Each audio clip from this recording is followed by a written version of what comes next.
hugsið ykkur forréttindi sem við höfum. Að þegar við erum í ólgusjó, að það er akkurat þetta. Þegar hafið rís og storm hvíl, þá erum við ekki ein. Við erum ekki ein í storminu. Jesús stendur með útrétta hendi og segir, barnið mitt, komdu. Ég skal taka því og ganga með þér í storminu og vera með, alveg svo við gerum við börnum okkar. Við erum að taka þau til okkar og vernda þau. Og þennan ákveðin sem Drottinn vill fyrir því í dag. Hann vill vernda þig á sama stað, hvar að stað sem þú ert. Hann vill vernda þig og fara með þér í gegnum lífið. Hann vill ekki að þú þurfir að ganga einn eða ein, því að með honum þá getum við sigrað allan heiminn. Því að hann okkar Guð og hann elskar þig nákvæmlega eins og þú ert. Þarft ekki að vera eitthvað. Þarft ekki að sýna að vera töffari. Þarft ekki að fara á hnefunum í gegnum lífið.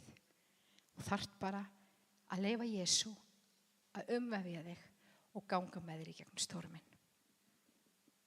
Ég hef reynt það persónulega og stundum vill ég fara á undan.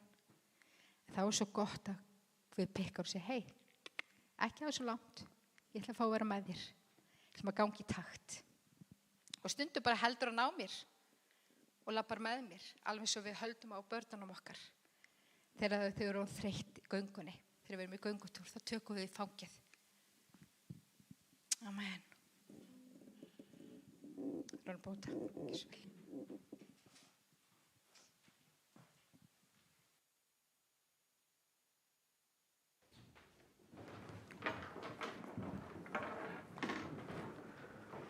Well, good morning, everybody.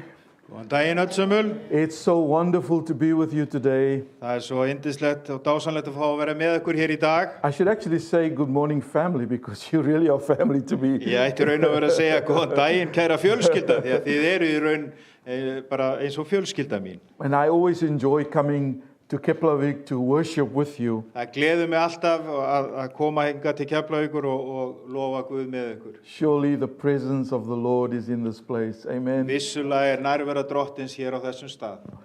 This last song we sang is such a significant song to me.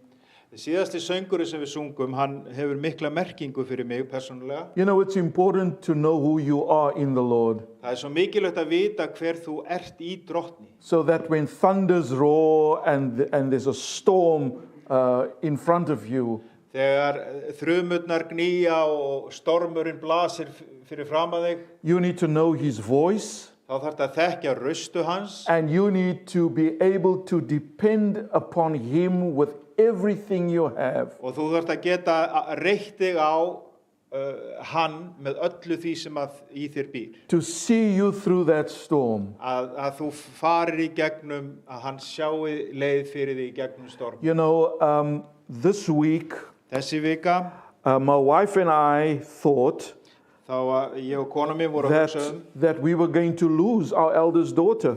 Við stóðum fyrir dyrum að missa elstu dóttur okkar. Because she was seriously ill.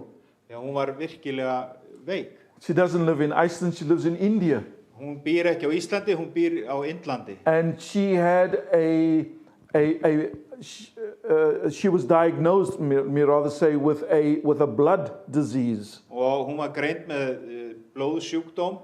And so her condition was not good. Og ástandennar var bara alls ekki gott. And right now India is experiencing one of the worst heat waves that they've ever had. Og akkurat á þessum tíma þá eina mestu hitabylgja að ríða yfir Indland. And all those things just made the problem worse. Og allir þessi þættir verkuðu að allt varð miklu verra. And so on Tuesday her husband sends me a message and says she's not good at all, she's just barely hanging on. Og á þriðjudaginn þá sendi tengdasonurinn mér skilaboð að hún væri mjög illa haldin og væri bara á ystu nöf. And he is now taking her to the doctor and then to the hospital. Og hann búinn að fara með hann til læknis og á sjúkrahúsið. And of course, my heart sank. Og sjálfsögðu þá bara sökk hjartað í brjósti mér. And so did my wife's. Og líka hjá eiginkonu minni. And immediately we started to request prayer for her. Og leið þá báðum við vini að biðja fyrir henni. And what we did as a couple it's a practice that we do is before we go to bed we share communion. Og nokkuð sem við gerum sem hjón að áður við förum að sofa þá brjótum við brauðið saman. And so as we were breaking bread that night we said, Lord, we receive the merits of the cross on her behalf. Og þegar við vorum að brjóta brauðið þarna þetta kvöld saman, þá sögðum við Drottinn, við meðtökum allt það sem að öll fyrirheitin sem krossin inniheldur. You died for her. Þú dóst fyrir hana.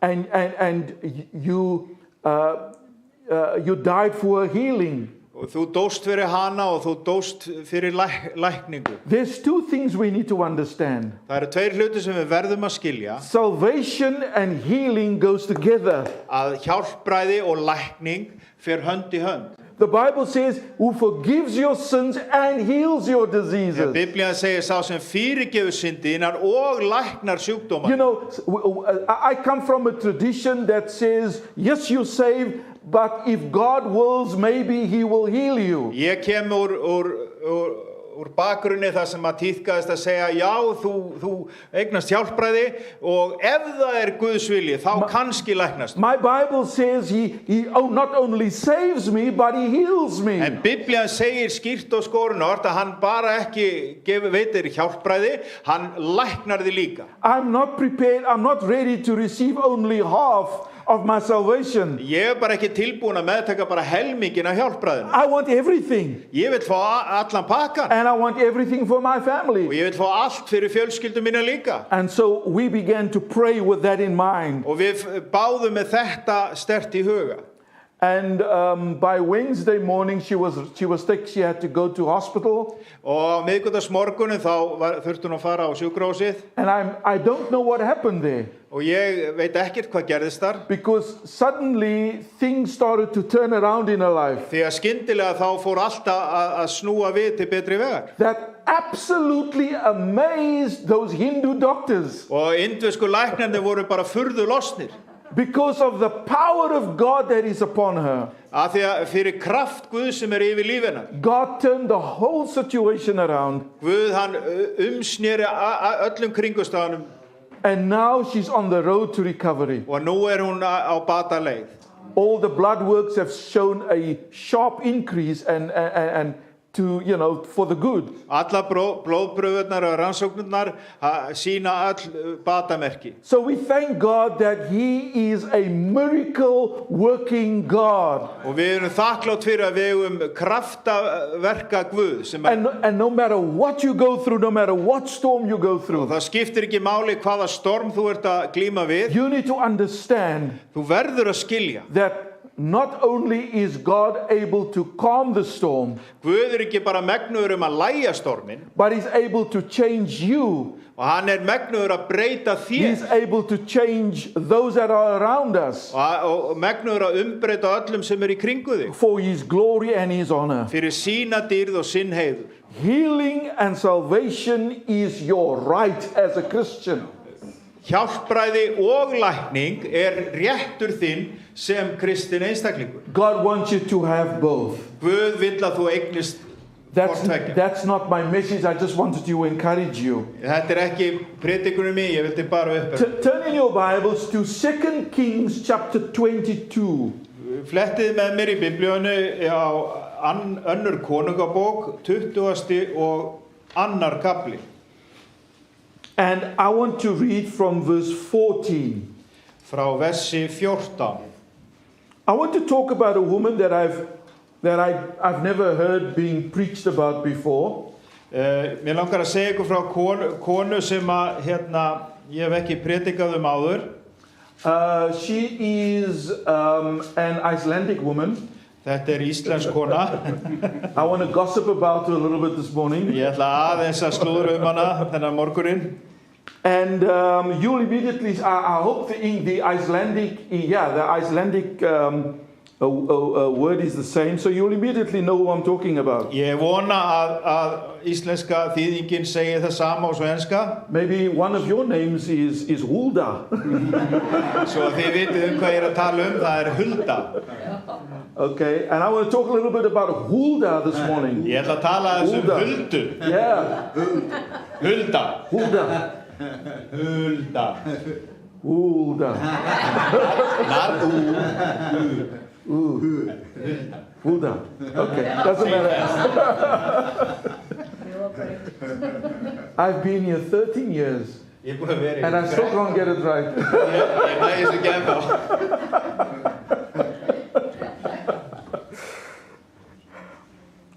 All right, verse 14. Hilkiah the priest, Ahikam, Achor, Shaphan, and Azariah went to speak to the prophet Huldah, who was the wife of Shallum, son of Tikva, son of Harhas, keeper of the wardrobe. She lived in Jerusalem in the 2nd district.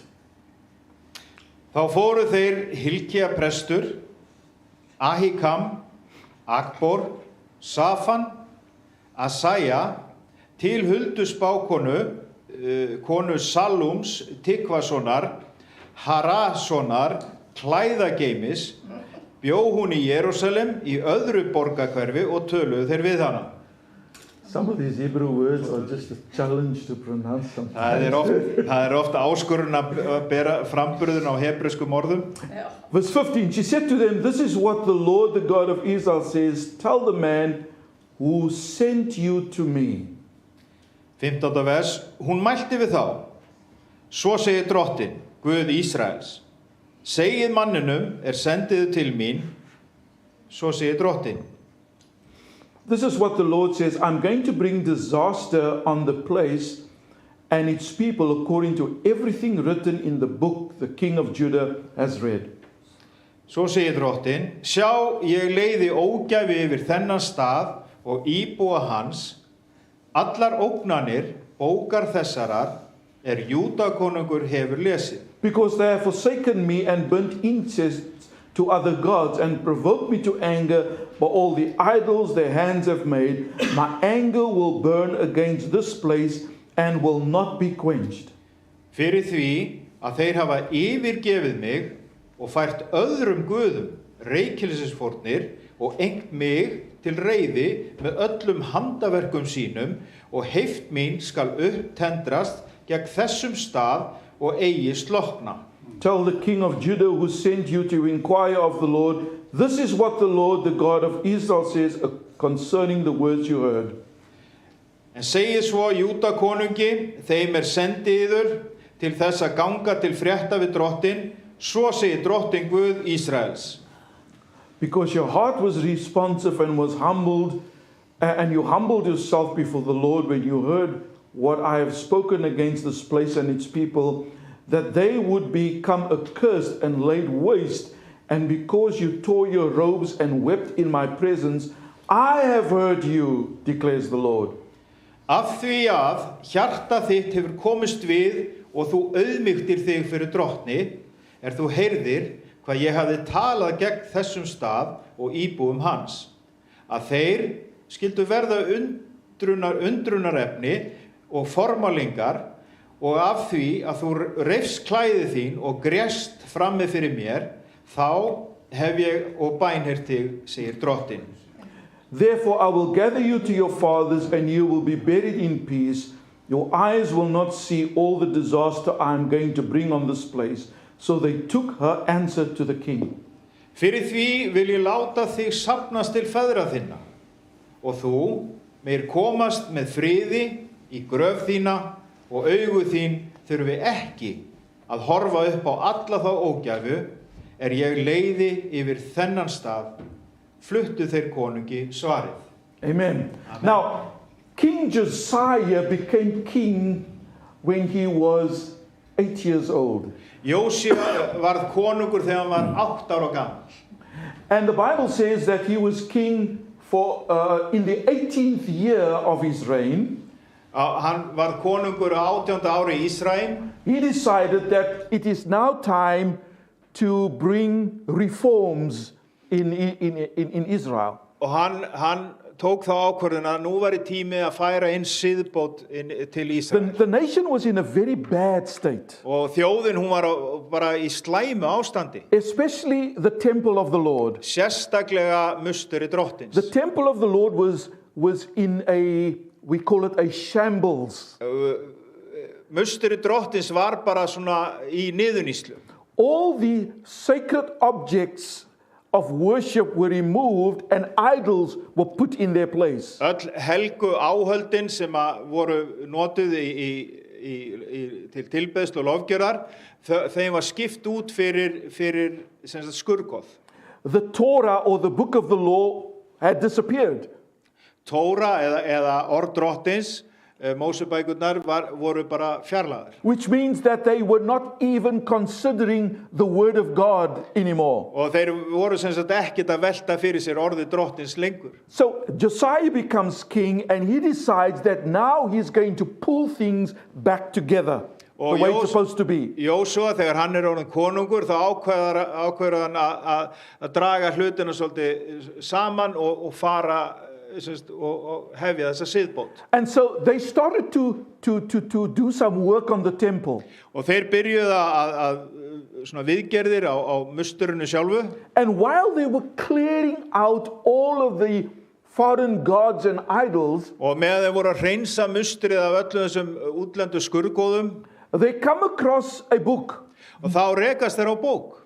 And they realize that this is the law of Moses. Og þeir gera sig grein fyrir að þetta lögmálsbók Móse. It was hidden among the rubble. Og hún var bara týnd með öllu hinu draslinu. It had become neglected. Og var algjörlega vanvirt. And so they take this book.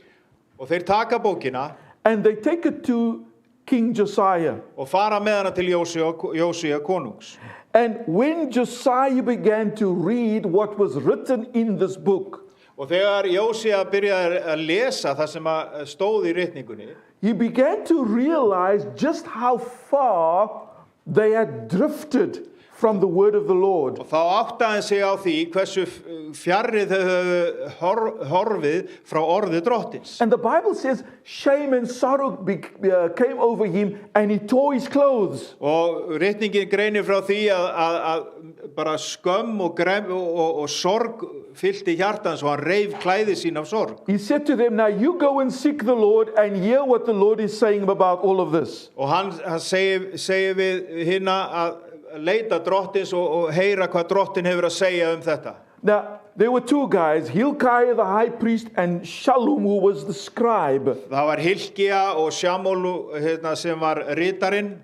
And Hilkiah decided, wait a minute, we don't need another theologian to interpret this. Og Hilkía æðstiprestur sagði, heyrðu, við þurfum ekki enn eitt guðfræðingi til þess að túlka þetta fyrir okkur. What we need is another approach. Það sem við þurfum annars konar nálgun. We need somebody who knows the Lord. Við þurfum á einhverjum að halda sem þekkir drottin. So they decided that they were going to approach a woman. Þannig að þeir ákveða að leita til konu. And this woman was not a prominent woman at all. Og þetta var ekkert mikil smetin kona í sjálfum sér. The Bible says the only thing about this woman was that she was the wife of the man who was in charge of the king's wardrobe. Og eina sem svona titillin sem hún hafði, að hún var kona þess sem sá klæðaskáp konungsins. In fact, you all know the name. The name was Huldah. Og þið þekki nafnið hennar, Hulda. Now, in Hebrew, the Hebrew meaning of the word Huldah is weasel. Og hebreska þýðingin á orðinu Hulda svona einhver sem umkunnaverður bara. It simply means somebody that is sly. Já, einhver sem svona slægur, vera svona lottari. So nobody thought anything about Huldah. Og það fannst engum mikið til Huldu koma. But they knew who she was. En þeir vissu hver hún var. There was something about this woman that was different to the other leaders around them. En það var bara eitthvað öðruvísi við þessa konu samanborið við aðra leiðtoga í kringum. Now you and I need to understand, this was a patriarchal society. In other words, men ruled. Þetta var algjört feðraveldi, með öðrum orðum, karlmenn ríkja og ráða. There was no place for a woman's voice in the society. Rödd konunnar það var ekkert rými fyrir hana í samfélagi. The other thing about this society is that Jeremiah and Zephaniah were both prophets at the time. Og það sem merkilegt að Jeremía og Sefanía voru báðir spámenn uppi á þessum tíma. But they decided not to go to Jeremiah or Zephaniah. They decided to go to Huldah. En þeir ákvaðu að leita ekki ráða hjá Jeremía eða Sefania, þeir ákvaðu að fara til Huldu. When you go home today, you need to start thanking God for Huldah. Og þegar þú ferð heim í dag, þá áttu að byrja að þakka Guði fyrir Huldu. Hallelujah. Hallelujah. So they decided to go to her. Þeir ákvaðu að fara til hennar And they began to speak to her and say, listen, we have a problem. og segja við hana, hlusta á okkur, við erum með vanda fyrir höndum. You know, in Jewish society, women were suppressed. Í gyðingasamfélagi þá voru konur alltaf svona skörin neðar og voru í raun og veru undirokaðar. Do you know that Jewish men would wake up every morning and thank God that they were not born women? Vitið þið það Serious?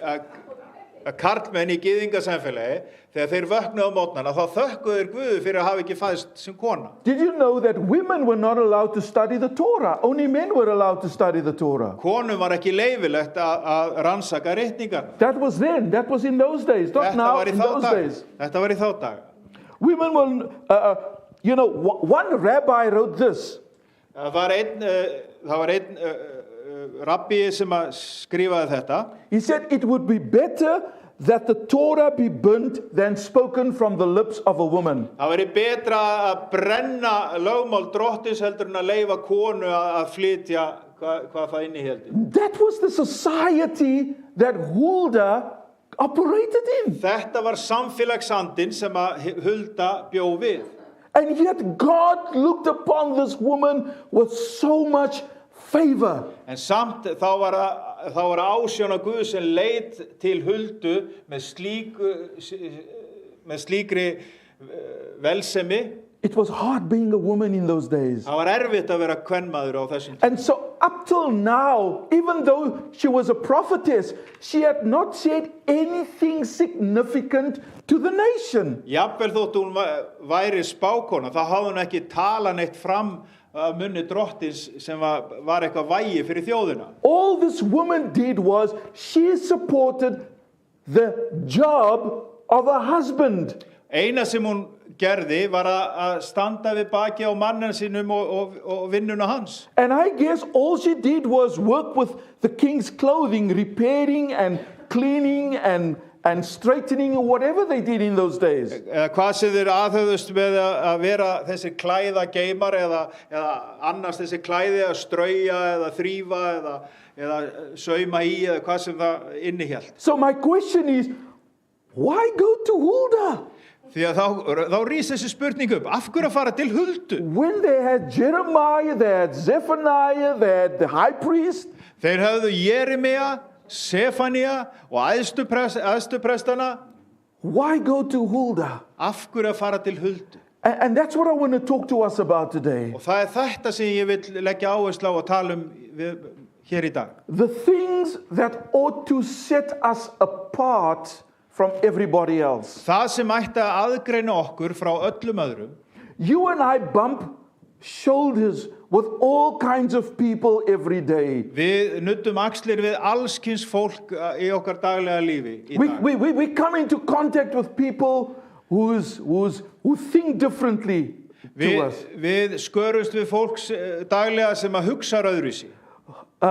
People who act differently. Sem að hagar sér öðruvísi. And we come into contact with them every day. Og við erum í samskiptum við þau og umgöngumst þau hverjum degi. What should set us apart from them? Ætti að aðgreina okkur frá þeim? I believe every single person in this room should be the Huldah in somebody's life. Ég trú að sérhver einstaklingur hér inni ætti að vera Hulda inn í líf annars. So, what made us so different that a high priest and a scribe would go to her? Hvað gerði hana svo öðruvísi að æðstiprestur og ritari leituðu til hennar? For advice. Til þess að fá ráðgjöf. I remember when I was growing up. Ég man þegar ég var að vaxa úr grasi. My dad and some of his friends were very prominent in ministry. Pappi minn og vinir hans voru mjög vegnaði bara vel í að þjóna, þjónustu. I mean, every night they used to do deliverance, driving out demons and ministering the word of God. Á hverju kvöldi voru þeir að reka út í landa og þjóna orði drottins til fólksins. They preached the gospel of Jesus every night. Þeir predikuðu fagnaðarerindið Jesú Krist á hverju kvöldi. But you know, whenever they needed to hear a word from the Lord, En í hvert sinn sem þeim vantaði virkilega að heyra orð frá drottni, and they did not know, and they couldn't seem to get answers, og þeir virtust ekki vera að fá neitt svar, there was one lady that they would approach. og þá var það ein kona sem að þeir leituðu til. She lived about a kilometer from our house. Hún bjó nokkra kílómetra frá heimili okkar. This woman prayed all the time. Þessi kona var mikil bænakona. And sometimes my dad would go into our house and she would meet him at the door and she said, you know, I have just been praying for you. Og það kom fyrir að þegar pappi hitt hana, þá sagði hún, ég var akkurat að biðja fyrir þér. And before he would open his mouth to tell her what the issue was, she would tell him what the problem was and how God was going to fix it. Og áður en pappi gat opna munnin og segja henni vandan, þá var hún búin að segja honum af hverju hann kom, til hvers hann kom til að leita ráða hjá henni, og segja honum lausnina sem að drottin hafði í hyggju fyrir hann. Powerful. Þetta kraftmikið. I have encountered such women in my life. Ég hef ekki rekist á slíka konur í mínu lífi. In one of the, there was a woman in one of the church I was pastoring for 3 months. Það var í einni kirkju sem að ég var hirðir fyrir í 3 mánuði. And I left to go to another church. Og ég þurfti að fara og vinna við aðra kirkju. Because of the program that I was in. Út af þessu, út af starfinu sem ég var viðriðin.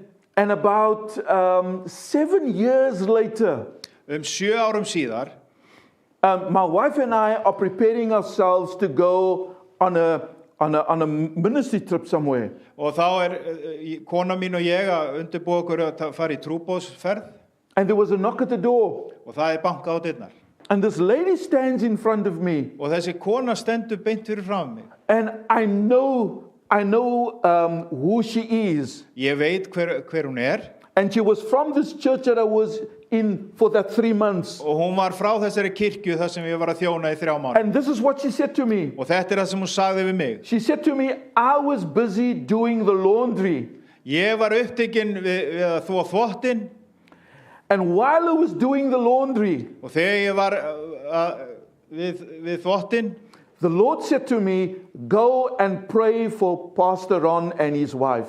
Þá sagði drottin við mig, farðu og biddu fyrir pastor Ron og konu hans. She didn't even have time to go and change herself. Og hún hafði ekki einu svona tíma til að skipta föt. Her hands still smelled like washing powder and bleach. Og hendurnar hennar lyktuðu ennþá eins og þvottaefni. But she stepped out in obedience to the Lord. En hún bara lagði á stað í hlíðinni við drottin.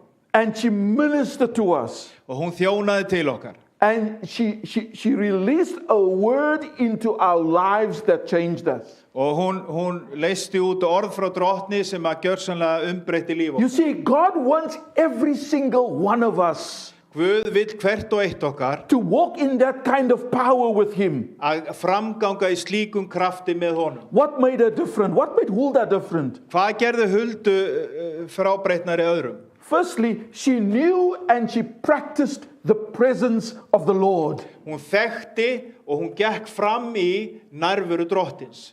There was no other spiritual leader higher than the high priest, Hilkiah. Það var engin aðri en æðstipresturinn Hilkija á þessum tíma. But this woman had something that he lacked. En þessi kona, hún hafði eitthvað sem hann skorti. You know, every time they were with Hulda, Í hvert sinn sem þeir hittu Huldu, she gave them a gift that no other person gave them. þá gaf hún þeim gjöf sem engin annar gat gefið þeim. And this gift that she gave them was she took them into the presence of the Lord. Gjöfin sem hún gaf þeim var að fara með þá frammi fyrir ásjónu drottins, inn í nærveru hans. And that's what God wants each and every one of us to be able to do. Og það það sem drottin þráir að hvert og eitt okkar geri og framkvæmi. That we do not offer political advice Að við erum ekki með einhverja pólitískar ráðleggingar or psychological advice. eða einhverjar sálfræðilegar úrlausnir. But when we encounter people with problems, Að þegar við mætum fólki sem statt í vandastað, that my opinion doesn't matter anymore, þá skiptir skoðun mín ekki lengur máli. but that I usher them into the presence of the Lord. Heldur að ég færi viðkomandi inn í nærveru drottins. And that is where the solution Og lies. þar liggur lausnin. The solution doesn't lie with my intelligence. Þetta veltur ekki á gáfum mínum, The solution lies with the Lord. heldur liggur lausnin hjá drottni. Oh, my brother and sister, that more of us would say, Og bræður og systur, að fleiri okkar myndu segja when we encounter a situation, að þegar við komum inn í kringumstæður, let's pray about this now. þá segjum við, biðjum fyrir þessu núna. Let's see what the Lord has to say about this now. Gáum hvað drottinn vill segja þetta núna á þessari stundu. And that should be our practice. That should be the way Það we ætti að live. vera það venjubundna sem við praktísirum. Hallelujah. Halleluja. You know, I have met people in Iceland, Ég hef hitt fólk á Íslandi and in their lives I see this quality on display. og ég sé þessi gæði, guðlegu gæði í lífið þeirra. You know, I've not heard them preach or teach. Ég hef ekkert heyrt þau endilega predika eða kenna. I have not even heard them introduce a speaker. Ég hef ekki einu sinni heyrt þau bara vera kynnir fyrir einhvern sem að tala. But you know, every time I have been with them, En í hvert sinn sem að ég í návist þeirra, I knew that I was also with Jesus. þá vissi ég að þau hafa verið með Jesú. We need to understand that the presence of the Lord is not attracted or not attached to prominence and charisma. Við verðum að átta okkur á því að nærvera drottins hefur ekkert með mannauð að gera eða framkomu eða hversu vel ykkur lítur út. Look at this, Isaiah chapter 30 verse 15. Í Jesja 30. kapla og 15. versi, For thus says the Lord God, the Holy One of Israel, in returning and rest you shall be saved. In quietness and in trust shall be your strength. But you are unwilling. Svo hefur hinn alvaldi drottin, hinn heilagi í Ísrael sagt, fyrir afturhvarf og rósemi skulu þér frelsaðir verða, í þolinmæði og trausti skal styrkur yðar vera. You see, those who practice the presence of the Lord have a quiet confidence about them. Það er þessi gæði, það svona hljóð, það öryggi sem ekkert að blása sig út. They don't lack identity. They know who they are. Þeim skortir ekkert auðkenni, þau vita nákvæmlega hver þau eru. They don't lack confidence. They know what's inside of them. Þau þurfa ekkert sjálfsöryggi í framkomu, þau vita hver býr hið innra. They don't lack security Þau þarfnast ekkert öryggi, because they are firmly grounded in the Lord. þau eru virkilega rótföst í drottni. They don't lack power Þau hafa enga skort á krafti, because they know where their help comes from. þegar þau vita hvaðan hjálp þeirra kemur. They do not lack the anointing Þau skortir ekki smurninguna, because they know the divine presence of God. þau þekkja þessa guðdómlegu nærveru drottins. Here's the question I want to ask every person in this room today. Og hér er spurningi sem ég vil spyrja hvert og eitt ykkar hér í dag. Does my life make the chaos in people's lives worse? Ber líf mitt af sér það að það valdi meiri óreiðun í líf fólks, Or does it immediately release peace? eða færir líf mitt frið inn í líf annara. when we introduce them to the presence of God. Þegar við kynnum þau fyrir nærveru drottins. And that's the choice that we have. Og þetta val sem við höfum. The choice we have is to either make things worse Við höfum val að gera hlutina verr or to introduce them to the presence of the Lord. eða kynna fólk fyrir nærveru drottins. Because in His presence is peace. Þegar í nærveru hans friður. In His presence is joy. Í nærveru hans gleði. In His presence is healing. Í nærveru hans lækning. And so you and I need to carry His presence Ég og þú þurfum að bera nærveru hans. so that when there is an encounter with somebody who needs help, Þegar það samfundur við eitthvað sem hjálpar þurfi, we can immediately usher them into the presence of the one who is able to do whatever we ask Him. og þá getum við verið fullvissum að við færum fram lausnina frá honum sem hefur allt til reiðu. So they went to her because she practiced the presence of the Lord. Og þeir fóru til Huldu bara út af því að hún þekkti nærveru They Guðs. also went to her because this woman had an allegiance to the Word of God. Og það var líka vegna þess að hún var svo gefin orði drottins. You know, after Solomon died, Eftir að Salomon deyr, the prominence of the Word of God began to diminish. að þá byrjaði sem sagt, svona virðingi fyrir orði Guðs að minnka. You know, their culture was now being overtaken by an inclusion of the other gods around them. Og kultúrun eða samfélagi byrjaði að umfaðma önnur skurgoð sem voru í samfélaginu. And they heard the word of the word less and less and less Og þeir heyrðu orð drottins alltaf í minna og minna mæli. until until that word was literally just discarded. Þangað til orðið var nánast bara hunsað. You know, we live in a similar situation today. Og vitið, við búum við svipaðar kringustæður í dag. Slowly but surely the authority of the word of God is being trashed. Og sem sagt, vald orðsins og áræðanleiki orðsins það bara sem sagt, gert minna og minna úr því. And it's being removed from civil society as far as possible. Og það verið að fjarlægja þetta úr þessu almenna rými í samfélaginu. People don't want to hear, thus saith the Lord anymore. Fólk vill helst ekkert heyra, svo segir drottin. Do you know, in many parts of the world, it's becoming more and more difficult to quote the word of God. Í ákveðnum landslutum þá er erfiðara og erfiðara að sem sagt vitna í orð Guðs. Without facing a lawsuit Án þess að fá á sig at best, kæru or persecution at worst. eða vera ofsóttur fyrir að vitna í orðið. I spoke about my daughter earlier on, my daughter in India. Ég sagði ykkur frá dóttur minni á Indlandi hérna áðan. She had her house ransacked and Bibles taken out of her house already and thrown away by the neighbors. Og nágrannar þeir réðust inn á heimili hennar og hentu öllum biblíulegum ritum og bókum. And that was before persecution became political in India. Og þetta áður en ofsóknir urðu pólitískar á Indlandi. Right now in India, Núna á þessum tíma í Indlandi, you know, persecution is almost legal. og þá nánast löglegt að ofsækja. And they are going after churches and pastors in India who preach the word of God. Og þeir eru að fara á eftir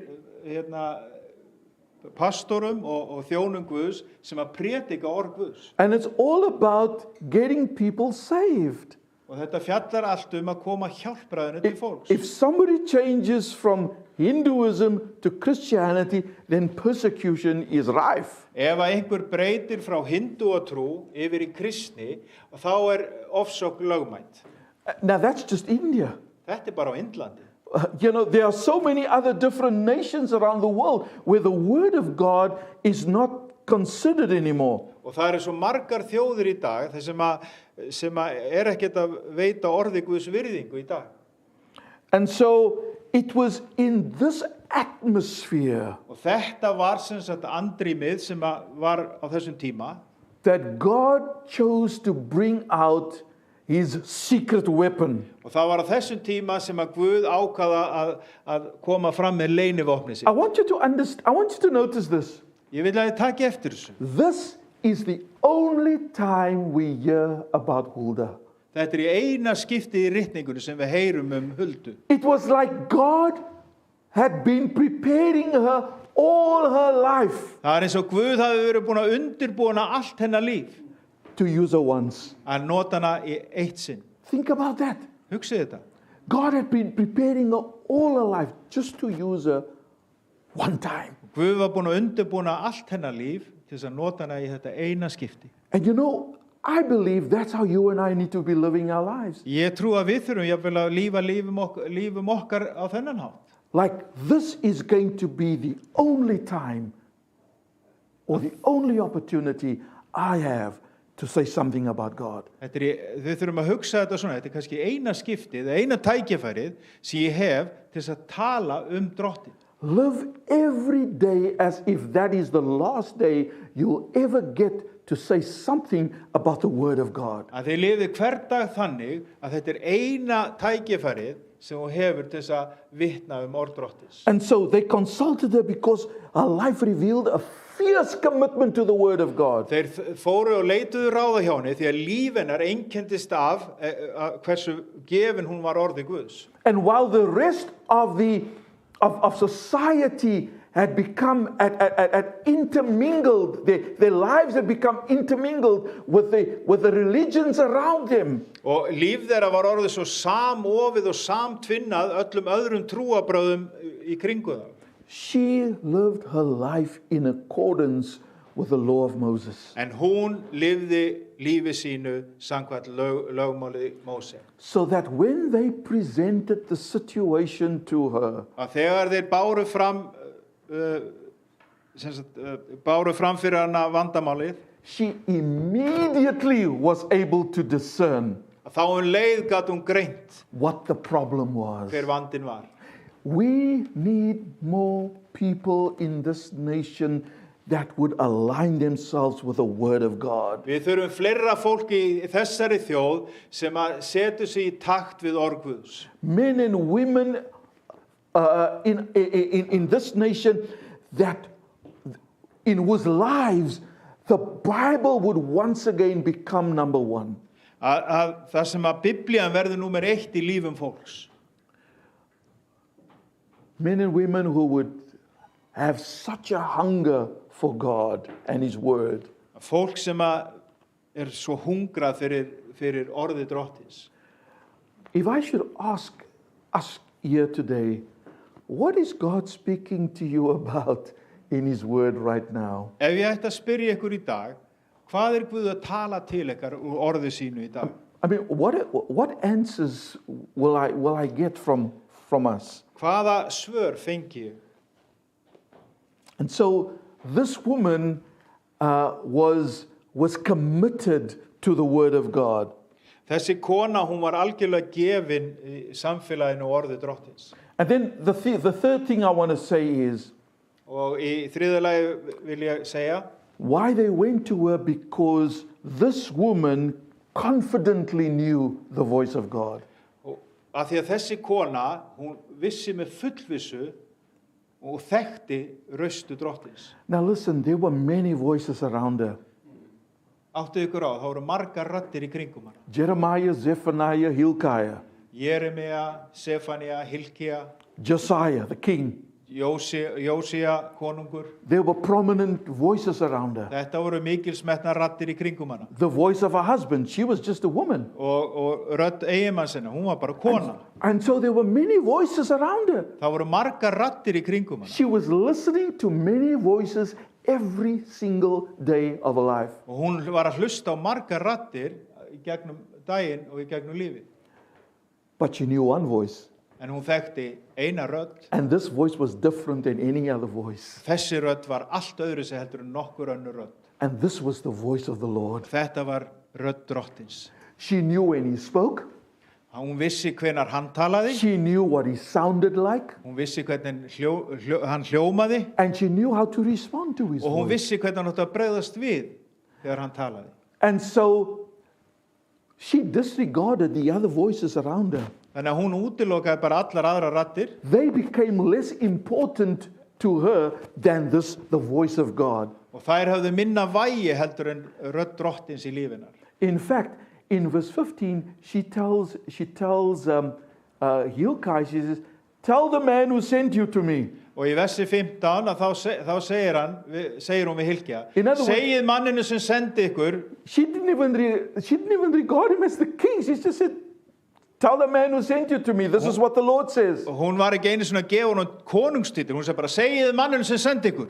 In other words, his voice is not important right now. Með öðrum It's the orðum- voice of the Lord that is important right now. Með öðrum orðum, rödd konungsins ekki mikilvæg núna, það orð drottins og rödd Guðs sem að skiptir máli. And 4 times in this passage, she simply repeated what she heard the Lord say. Og hún í fjóru sinni þá endurtekur hún, svo segir drottin.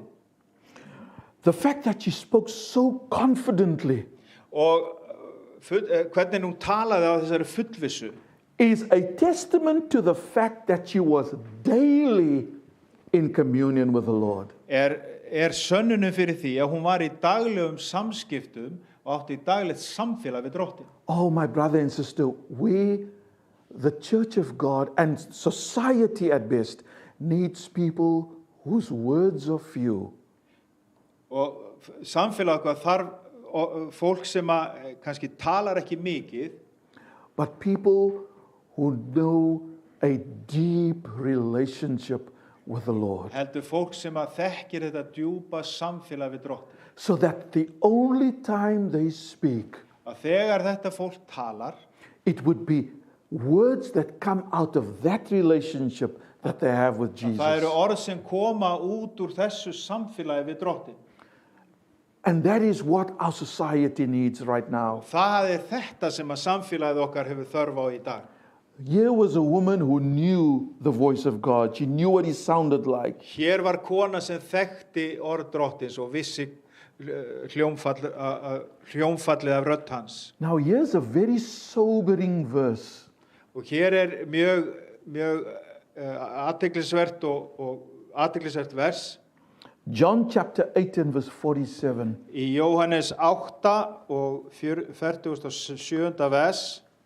Jóhannes 8. kapli og 47. vers.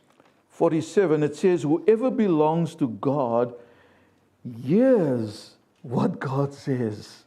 The reason you do not hear is that you do not belong to God. Sá sem af Guði heyrir Guðs orð.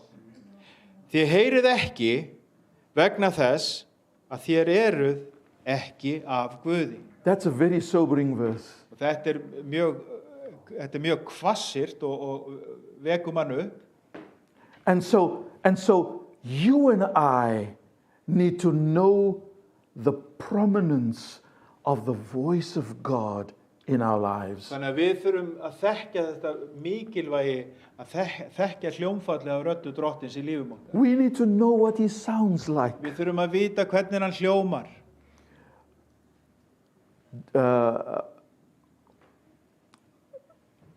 You know, the prophets knew the voice of God. Spámennirnir þekktu rödd drottins. They knew what he sounded like. Þeir vissu hvernig hann hljóðaði. And so you and I need to get to that place where we learn how to distinguish between the voices of men and the voice of God. Við þurfum að vera á þeim stað að geta greint á milli hvað rödd drottins og hvað eru aðra raddir í kringum okkur. And we need to become used to his voice. Og við þurfum að venjast röddu hans. So that when he speaks, we drop everything and we focus attention just on him. Þegar Guð talar til okkar, þá sleppum við öllu öðru og einblínum á hvað hann að segja. So what's going to set us apart in these days in which we live? Og hvað mun aðgreina okkur á þessum dögum sem við lifum í dag? When we become people who practice the presence of the Lord. Þegar við erum fólk sem ástundum samfund við drottin. When we become people who align ourselves and daily commit ourselves to knowing the Word of God. Þegar við erum fólk sem fylgir okkur í skipan sem þekkir orð Guðs. And when the voice of God becomes the number one thing in our lives. Þegar rödd drottins, orð hans, rödd hans númer 1. That's what Í líf set okkar. a woman apart in a man's world. Þetta það sem aðgreindi konu í karla samfélagi á þessum tíma. And that will set you and I apart in a world gone crazy. Og þetta mun aðgreina okkur í heimi sem orðinn kolklikkaður. Let's pray together. Við skulum biðja saman. Father, thank you so much that you spoke to us. Þakka þér drottin fyrir að þú hefur talað til okkar. We just bless you because you're not a God that is so detached from your people that they cannot know you. Því að þú ert ekki Guð sem aðgreindur eða aðskilinn frá fólki að það get ekki þekkt þig. But you promised us that if we draw near to you, you will draw near to us. Því að orðið segir okkur að þegar við nálgumst þig, þá nálgast þú okkur. Lord, I pray that everyone in this room today Ég bið þess að sérhver hér inni í dag would have an encounter with the presence of the Lord. með eiga samfund við nærveru drottins. That it might not just be something we hear about in church, Ekki bara eitthvað sem við heyrum í kirkju, but that it would become something that we experience heldur nokkuð sem að við fáum að fullreyna. and consequently becomes our lifestyle. Og þannig verði að lífstíl okkar. And so, Father, I pray, help us to reach out to you by faith right now. Drottin hjálpa okkur að nálgast þig fyrir trú. I pray right now, Father God, that before this day is over, everyone in this room would have had an encounter with the presence of God. Ég bið þess að sérhver í lok þessa dags hafi upplifað samfund við þig. May you encounter us right there where we are. Að þú mættir eiga samfund við okkur nákvæmlega á þeim stað þar sem við erum stödd. And may our lives be forever changed. Og mættu líf okkar umbreytast þér þóknarlega. I pray, Father God, that you would cause us to be people that would stand out and make a difference in society. Drottin að við mættum vera fólk sem að lýsir og öðruvísi í kringumstæðunum í dag. That through our lifestyle and even our words, things would change. Að bara með lífstíl okkar og orðafar okkar að önnur líf mættu breytast. And so I pray a blessing over everyone today. Og ég bið blessun þína yfir einn og sérhvert hér í dag. In Jesus' name, Í Jesú nafni. amen. Amen. Thank you. God bless you. Takk drottin. Við þökkum fyrir þetta orð og ég you were preaching something that was I had a word for this church and I'm going to step out and prophesy it right now.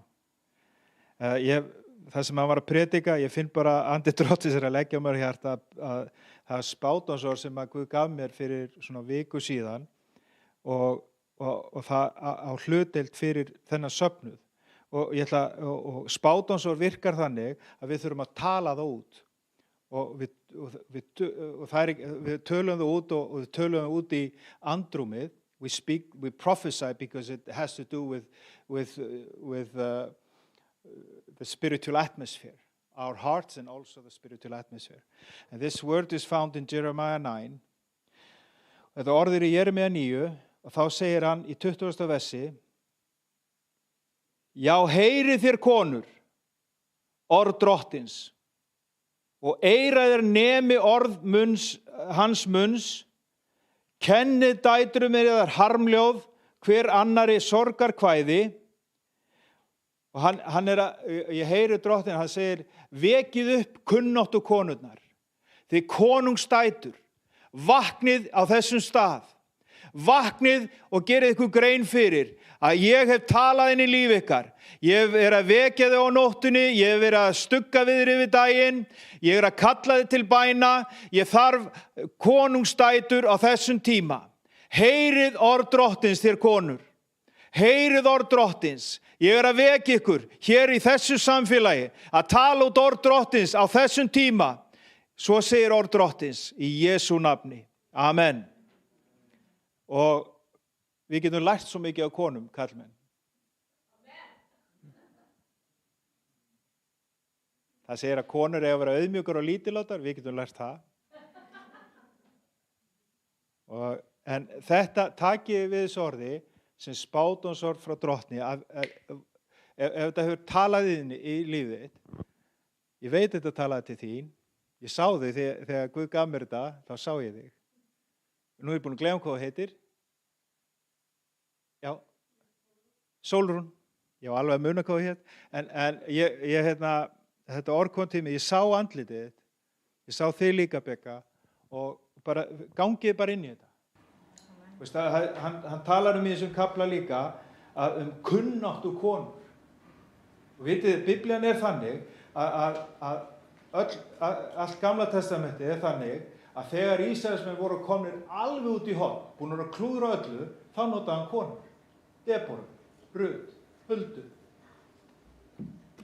Þegar allt var í kaos. Þegar allt var í kaos, þá vakti hann upp konur. Það eitthvað við það. En svo við karlmenn, við þurfum að læra að vera brúður Krists. Já. Heyrðu, við þökkum fyrir og Guð bless ykkur og varðveiti. Thank you, Ron, for an important word. And a now word, an accurate word. And we pray blessing upon your family, on your daughter. Continuous healing, restoration.